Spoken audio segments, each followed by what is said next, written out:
This channel does not promote any violent, harmful, or illegal activities. All content provided by this channel is meant for an educational purpose only. বিস্ফোরণে বাড়ির চাল উড়ে পড়ল তাল গাছের মাথায়। বীরভূমের সিউড়ির কুকুটিকি গ্রামে বুধবার মাঝরাতে ঘটনার জেরে আতঙ্ক ছড়িয়ে পড়ে। রাস্তায় বেরিয়ে পড়েন মানুষজন। জানা যায় ওই গ্রামের বাসিন্দা গোলাম মোর্তাজার বাড়িতে বিস্ফোরণ হয়েছে।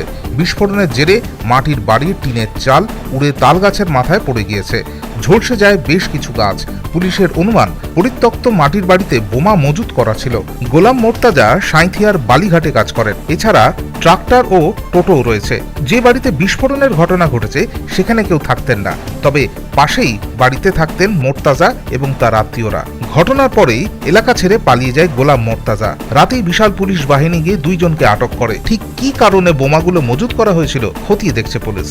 হঠাৎ আমি শুনলাম এরকম ব্যাপার, একজনের বাড়িতে বোম্বিং হয়েছে। যার নাম করলো সে ছেলেটা কিন্তু আমি জানি যে ভালো ছেলে। এই ছেলে মারামারি মারদাঙ্গা উচ্ছৃঙ্খল বিশৃঙ্খল জীবনযাপন তার নয়। কিন্তু সে একটা কর্মজীবন, সে মোটামুটি চাষ করে এবং টোটো চালায়।